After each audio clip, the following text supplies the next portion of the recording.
Most of the things that haunt us are small and inconsequential. Unless you're a woman, that's when things that are small and inconsequential can become the most terrifying.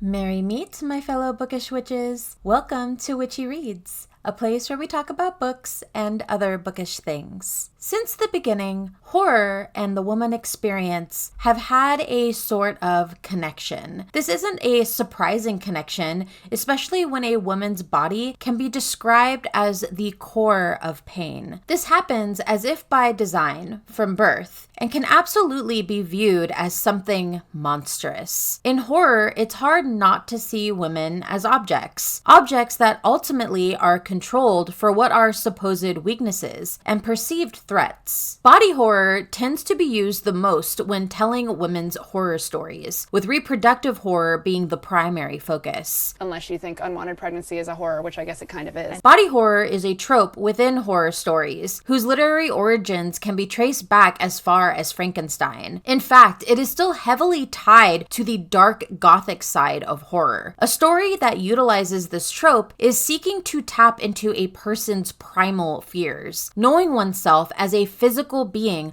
with a conscience that fully understands pain. It seeks to look at the violation of the body, the mutilation, transformation, and aftermath. This violation can be any number of things: disease, mutilation, possession, or zombification, just to name a few. However, none of these are capable of providing a story with a more pervasive theme than violating a body through transformation. Can't you see what this is doing to you? True transformation is painful! Transformation manifests and lives in the most anxious corners of our minds. Myth and folklore are riddled with stories dealing in the metamorphosis. Daphne being turned into the laurel, Ilia's corpse being turned into an olive tree, the Little Mermaid being turned into a human without a voice, to then end up as unloved sea foam. The theme is simple and usually focused on the singular transformation of a woman. It is meant to act as a punishment that leaves us with a feeling of unease, because a lot of times there is no rhyme or reason to the punishment, and most can't be justified. This means anyone, any woman, can be a target of it. A reminder to not engage in naughty activities, because once you do, you will experience firsthand the body's unreliability to remain in the state you want it to. This is where the focus of the fear of being a woman comes into play. Women's bodies have a way of containing, then betraying them. A young girl falling victim to an exorcism, losing all control of her body, a woman taking on the aspects of an animal as a way to survive or take revenge, or a woman giving birth, either to something inhuman or passing on her transformation punishment onto her child. Is that the baby? Mom! Charles! It is within the mutations and transformations of horror stories that we see this deeper understanding, showcasing the difficulties and unreliability of a woman's body. Something had been born, unexpected, the salt of the sea in its lungs. It screamed and screamed, and it lived. The Unmothers by Leslie J. Anderson tries to keep its focus on the body horror of being a woman, namely that reproductive horror. But honestly, the story doesn't give readers much in the way of narrative or character for us to experience that fear of being a woman. The first problem is that this arguably woman horror story is told through multiple points of views that are not all women, and not all manage to engage or progress the story toward the darkness that I think it wants to take its readers. The first of these characters is Marshall. It could be argued that she is the main character of the story. She is a journalist who recently lost her husband and unborn child due to circumstances that are never really made clear. We literally never learn exactly what trauma she experienced prior to us joining her in the story now. I personally feel that this weakens her character arc because we never get to fully empathize with her in what she has has experienced, we meet up with the character as she is sent on assignment to the small rural town of Rayford, known for their love of horses and ambivalence towards humans. I do not understand why her boss seems to think that this is the best way for Marshall to deal with her trauma. The story she is investigating is the unbelievable tale of a horse giving birth to a human child. Sending her on this assignment seems totally healthy and not at all a setup to see her fall apart and fail when faced with her demons surrounding her own pregnancy experience. I also think it's weird that she agreed to go. The excuse seems to be that she would lose her job,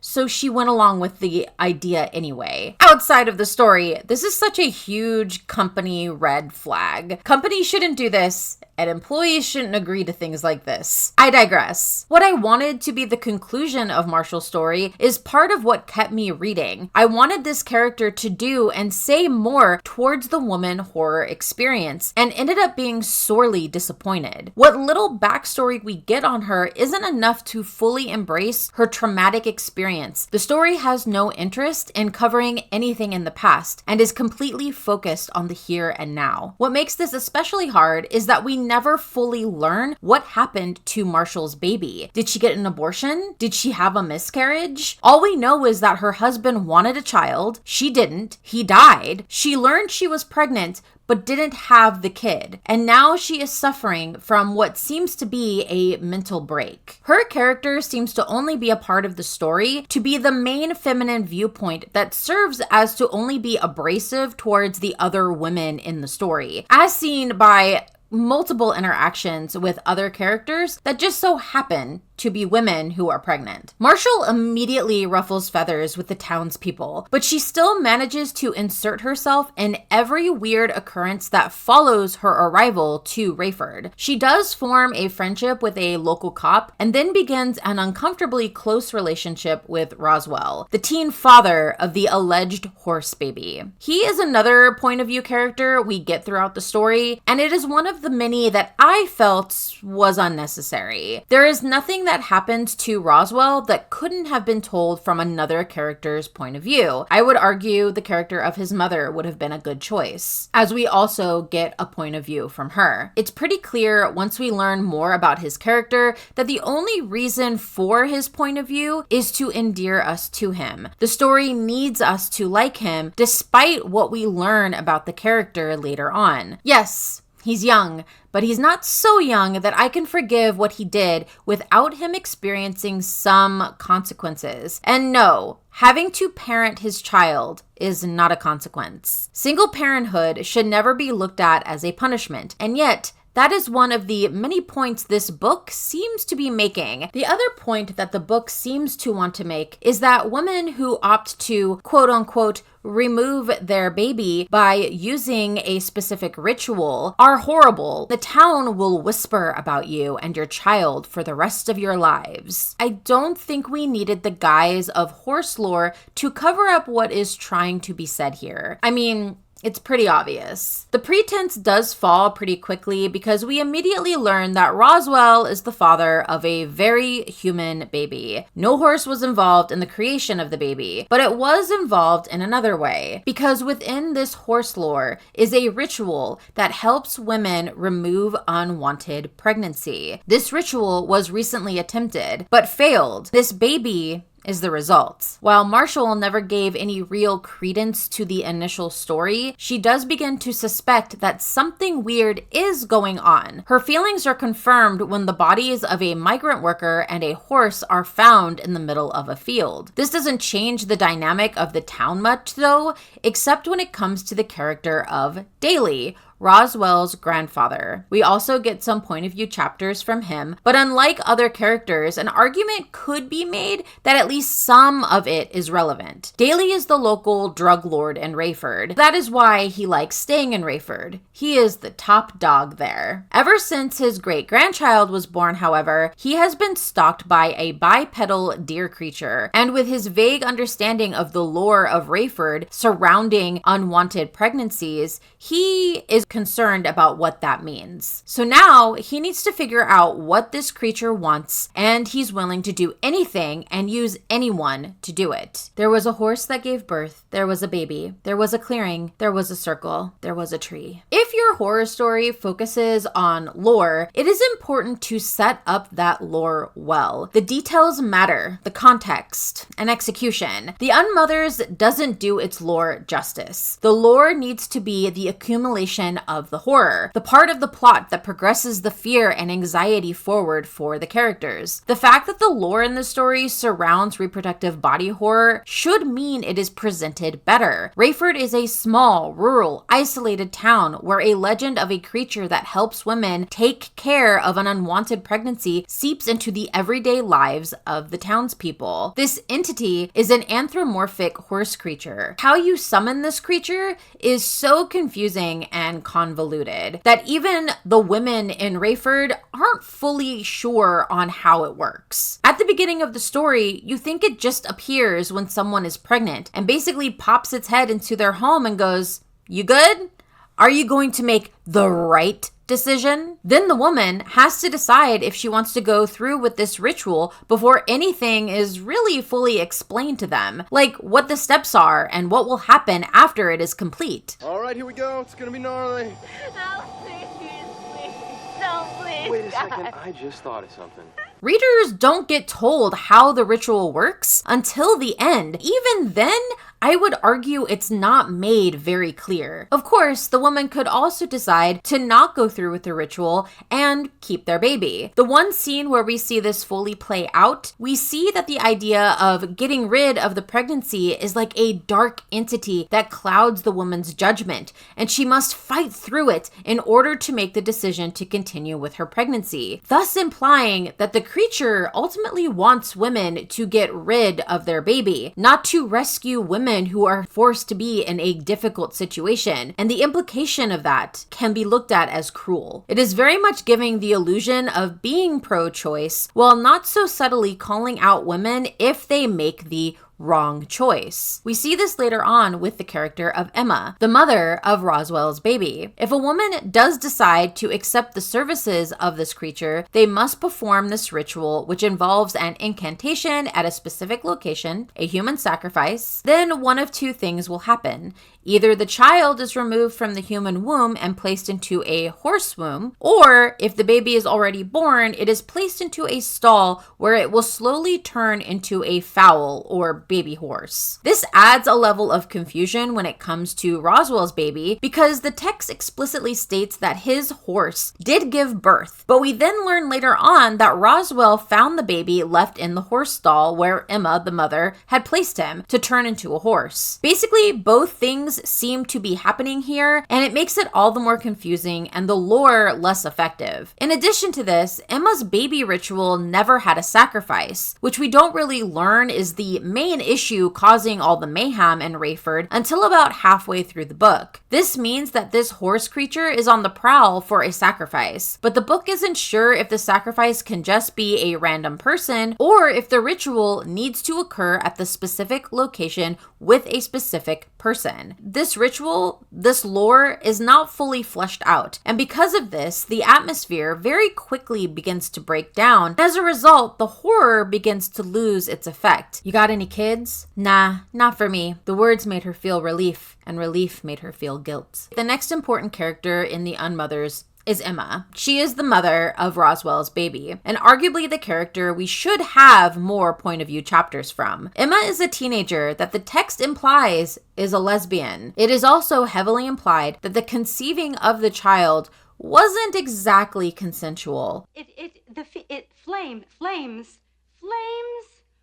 on the side of my face. In addition to the body horror of unwanted pregnancy, we have now added the anxiety of having survived a grape. This is a dark fear for women. I think the story should have absolutely delved further into it, but instead decides to gloss over it in lieu of the mystery aspect. This is made worse by the fact that Roswell is never made to look like the villain or even face the consequences of his actions and being at the heart of that fear for Emma. Yes, he is 17, but that isn't an excuse when it comes to SA and grape. He took control of Emma's vulnerable body, forced her to undergo a horrific transformation, and when she decided to end the body horror by performing the ritual, he stepped in and changed that outcome. What are you talking about? What about what's fair to me? The story could have done so much more with this, but instead it decides to focus on what Roswell and Daly are dealing with in the aftermath of that ritual. The few glimpses we get of Emma, she has been put up in this apartment far away from Rayford in the city that is paid for by Daly in exchange for information about the ritual, how it works, what the creature wants. But of course, Emma doesn't have those answers. They planned everything right from the beginning, made some sort of deal with Guy. They gave him success, and he promised them our baby to use in their rituals. This does little to nothing to progress the story or enhance the lore in any way, and in fact does a lot to lose what little fear and horror that has been built up. Emma's experience should have been effectively used to show the horrors of being a woman, but instead we see a different kind of horror as it is brushed off and Roswell is forgiven by everyone, including Emma. Don't yell, I already filed him down. I didn't want to miss baby night. And a couple of my nails were ragged and... Not only does Emma forgive him, but she and the body horror she experienced is relegated to the background when she should have been the focus. This character is done so dirty by this story. She is made to look like an irresponsible mother who doesn't care about the child she left behind, instead of the vulnerable, scared girl who was forced into a situation that is horrible and way more common than people realize. And when she does try to take back some semblance of control by summoning the horse creature to take away her pregnancy, she fails and is blamed for the creature wreaking havoc on the men of Rayford. It's like the story needs to find another way to villainize her so as to cast Roswell in a better light. He is the parent that stayed to take care of the baby, after all. You're trying to get me to be his mother. Aren't you his mother? Emma's character was completely let down by this book that is arguably supposed to be on the woman's side, but after finishing it, I do not think that is the case at all. I think it is a veiled attempt to guilt women about having body autonomy, and I hate that it bamboozled me. This book does its damnedest to do some sleight of hand to keep the reader from looking too long at what actually occurred with Emma's character. Because here's the thing. Roswell coerced Emma into sleeping with him because, in his words, he knew she would do it if he asked. I dreamed someone was raping me. I said, no, someone inhuman. Thanks a lot. Why did this need to be a thing? And if it needed to be a thing, why couldn't we focus on Emma's story and not Roswell's? Emma's should have been the focus. Roswell then fights Emma on her decision to perform the ritual, but eventually backs down, only to then go behind her back and rescue the baby from the stables before the ritual could take place, thus adding to the creature's need to hunt down a sacrifice. Roswell is painted as this 17-year-old kid who didn't know any better, and I think that is such a bullshit excuse for what this character did. He knew what he did. He objectively didn't care. And worse, his mother and the town back him up and put the blame of what is happening squarely on Emma's shoulders and the shoulders of all the women who performed the ritual before her. It is very much giving boys will be boys. When it's revealed that the sacrifice for the creature needs to be a man that did the woman wrong, the creature immediately goes for Roswell because yes, absolutely yes. But Roswell's mother pleads with Emma because he's a good boy. No, ma'am, he is not. The plot makes Emma agree to this. Then she makes the creature go after Daly. The creature is fine with this, unsurprisingly, since it has been stalking Daly for a while at this point. But instead of just grabbing Daly like it planned to do with Roswell, a group of local women come out of the woodwork, drag Daly to the ritual location in the woods, and he is sacrificed off-page. The ending shows Marshall, Roswell, his mother, and a couple of the other characters having Thanksgiving together in a weird found family ending that doesn't feel earned, but noticeably the character of Emma is not a part of this ending, as she has elected to leave Rayford and not return. Good for her, but it is very much set up to be a situation where she should have been there. Again, she is the villain. Women are born with pain built in. It's our physical destiny. Period pains, sore boobs, childbirth, We carry it within ourselves throughout our lives. The use of the feminine in horror has been around as long as the genre itself. The fact is, women in horror go hand in hand, particularly when referencing the body horror trope. A woman's body is ripe for all the fear and anxiety it can create. Women create monsters made of whispers and misinformation. This is first notably seen in the transformation surrounding puberty. The body horror trope made literal and terrifying as girls are left to be subjected to the stretchings and bleedings of the removal of adolescence.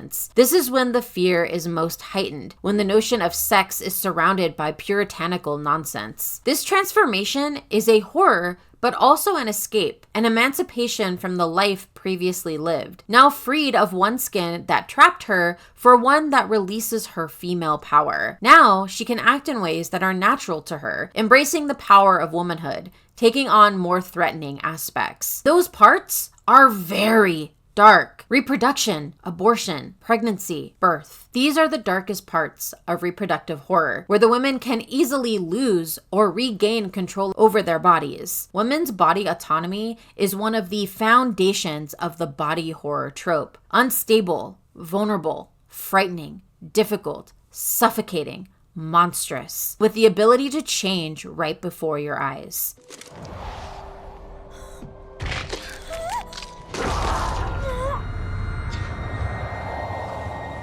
Aside from the poor lore setup within the story, I also think the Unmothers was not marketed correctly. I do not think this should have been marketed as horror. It is a mystery thriller. The story being within that genre isn't a bad thing, but it is bad if readers go into this thinking it's going to be a horror story, which it absolutely is not. There are definitely elements that could have been made horrific, but something was lost along the way. The creature, for example, could have made a much better horror impact. It just didn't. There wasn't a clear explanation on the creature's role, how the ritual worked, and what the ultimate outcome would be other than a woman seeking to be rid of a pregnancy. There are some brief scenes with a priest needing to take care of many altars in the graveyard of the church, but even that is never fully explained. There is a tenuous connection to it in a throwaway line about Roswell's baby needing to have one of those altars on his grave once he passes. That's it though. There's no further explanation. But I needed more explanation, be it including more lore about the town or actually showcasing the ritual being performed instead of hidden from the reader as if we wouldn't understand or be empathetic to the community being affected by this ritual, aka women. The only explanation I can give for why the story was told this way was to try and keep the fear of the unknown relevant to the story. Despite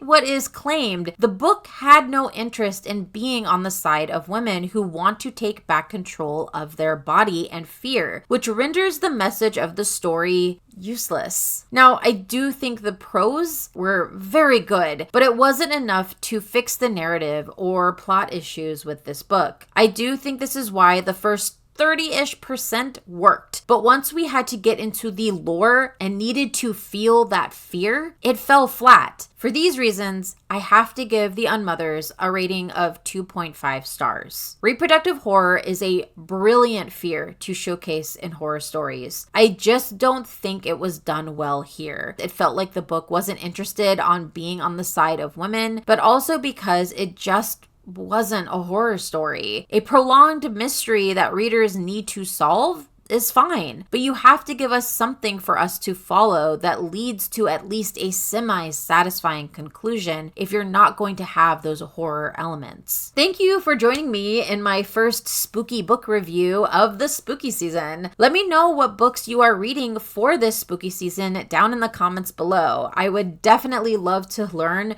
what others are reading to give them the heebie-jeebies. Plus, I will never shy away from adding more horror to my TBR. If you enjoy my videos and would like to support my channel, the best way to do that right now is to like this video, subscribe to my channel, and share any videos that you particularly like. It really is a huge help, and I greatly appreciate it. Until our next chapter together, merry part and blessed be.